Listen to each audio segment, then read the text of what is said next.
Bugungi mavzumiz yana qiziq mavzulardan biri. Assalomu alaykum akustik kuzatuvchilari. Bugun sizlarga yana bir mavzuda ma'lumotlar beramiz. Ya'ni bir tomonlama eshitish pasayishi. Biz bilamiz, eshitish pasayishida darajalar bor. 1-ikkinchi, 3, 4-daraja. Bu eshitish pasayishining darajalari har bir quloq uchun alohida hisoblanadi. Ya'ni o'ng quloq uchun alohida daraja, chap quloq uchun alohida daraja. Bugungi beradigan ma'lumotlarimiz aynan o'ng quloq yoki chap quloqda o'zida pasayish kuzatilganda qanday yechimlar beriladi? Shular haqida gaplashamiz. Bu darajalar, masalan, o'ng quloqda o'zi yoki chap quloqda o'zi 1-ikkinchi, 3-chi, 4-darajagacha pasayganda bularga bir tomonlama eshitish moslamasi bilan yordam berish mumkin.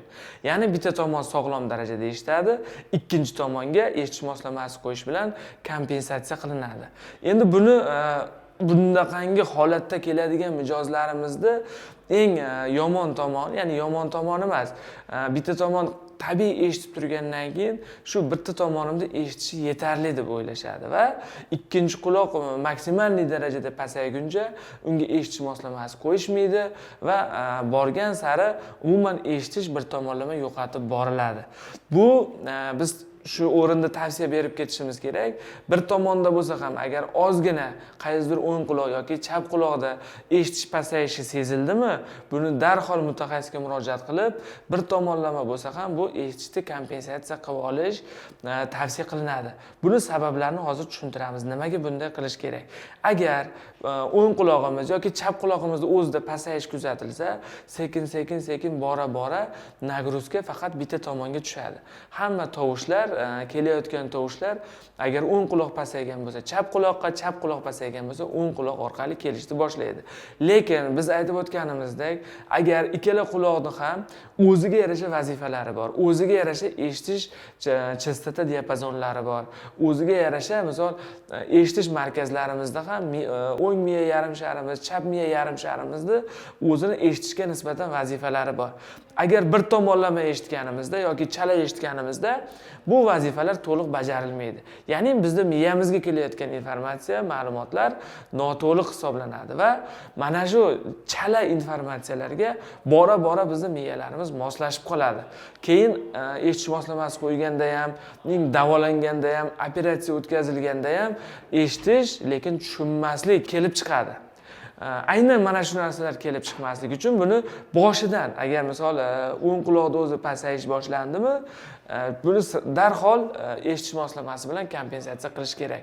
Lekin agar doim taqib yurishni xohlamasa, agar misol uyatadigan joylarda, misol hijolat bo'ladigan joylarda yoki noqulay bo'lgan joylarda o'zini tabiiy qulog'i bilan eshitib ishlarini bitiradi, lekin uyda televizor ko'rganda, oila davrasida o'tirganda yoki majlislarda bir qiynaladigan, atrofda eshitish kerak bo'lgan joylarda vaqtinchalik bo'lsa ham eshitish moslamasi toqib turish tavsiya qilinadi.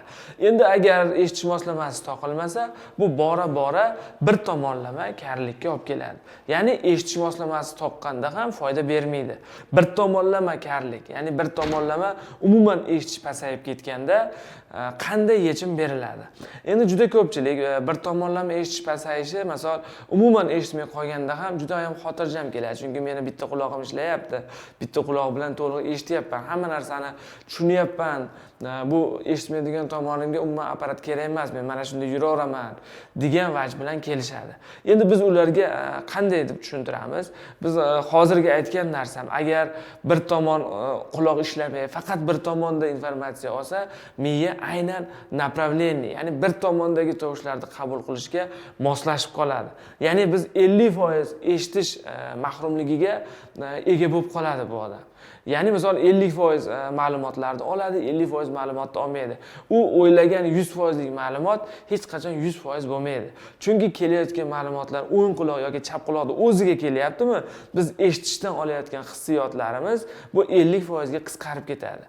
Bu borgan sari, misol sekin o'zini yakkalash, depressiya, davleniya o'ynashlari, yana sekin shu hayotdagi noqulay vaziyatlarni ko'paytirib boradi. Lekin aslida ular mutaxassisning oldiga kelganda, yo'q, meni bir tomonim 100% eshityapti, mana shuni o'zi kifoya qiladi deb aytishadi. Endi biz ularga qanday tavsiya beramiz? Aynan bizda shunday eshitish moslamalarini tizimi bor, cross bicross sistema bor. Ya'ni agar bitta tomon umuman eshitmay, faqat bitta tomon bilan eshitganda, mana bunda ikkita eshitish moslamasi qo'yiladi. Bu eshitish moslamalarini bittasi faqat mikrofon vazifasini bajaradi. Ya'ni eshitmaydigan qulog'imizga mikrofon qo'yiladi. Bu mikrofon 50% bu tomondagi gradus bo'yicha kelayotgan tovushlarni qabul qiladi va havo orqali o'zini ulanish tizimi orqali ikkinchi eshitish moslamasiga uzatadi. Bu ikkinchi eshitish moslamasi bundan kelayotgan ma'lumotlarni qabul qilib oladida quloq kanaliga uzatadi. Shunda masalan ma'lumotlar to'liqroq kelishni boshlaydi. Ya'ni razborchilik, ya'ni tovushni anglash qobiliyati yana ham yaxshiroq bo'ladi.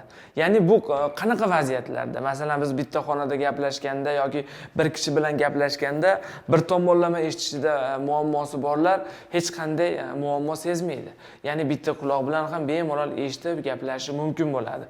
Bu yana biz aytgan shu shovqin joylarda, ko'pchilik bilan gaplashganda, ishxonadagi misol 7-8 kishi bitta xonada ishlayotganda, majlislarda, misol oshxona, kafelarga kirganda atrofdagi tovushlarni ham eshitish bitta tomonlama eshitishga noqulay bo'lib qoladi.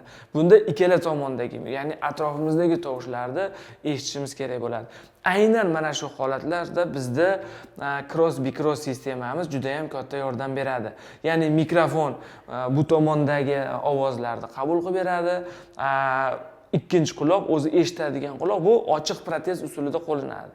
Ya'ni faqat apparat quloqning kanalini to'liq bekitib qo'ymaydi. Ya'ni ochiq holatda qo'yiladi. Ya'ni tabiiy eshitish ham saqlanib qoladi bu quloqda. Tabiiy eshitish saqlanib qoladi. Ikkinchi tomondagi mikrofon qabul qilgan ovozlarni bu o'ziga yig'ib, obработка qilib, kerakli tarzda bu quloqga tenglashtirilgan holda ikkala tomonni baravar eshitish markaziga yo'naltiradi. Endi bunda faqat razborchilik, ya'ni tovushni anglash yaxshi bo'ladi. Lekin tovushni lokatsiyasi, tovushni joylashuvi, tovushni masofasini aniqlash baribir qiyin bo'ladi. Chunki tovushni lokallashuvi, tovushni masofasini aniqlash bu ikkita quloq bajaradigan vazifa hisoblanadi. Bu faqat razborchilik, ya'ni tovushni anglash uchun juda ham katta yordam beradi. Endi bu bir tomonlama eshitish pasayishida bizda yana ham juda ham ko'p ma'lumotlarimiz bor. Bu yerda misol soatlab gapirishimiz mumkin, lekin buni individual tarzda yondashmasak, noto'g'ri kimlargadir noto'g'ri bo'lib qoladi. Agar mana shunday bir tomonlama pasayish bo'yicha kimdadir muammo kuzatilayotgan bo'lsa, bizni pastdagi telefon aloqa raqamlarimizga qo'ng'iroq qilinglar, bizning mutaxassislarimiz sizga aloqaga chiqib, o'zingiz uchun individual tarzda yana javob berishga harakat qilishadi. Bizni kuzatishda davom etinglar, sog' bo'linglar.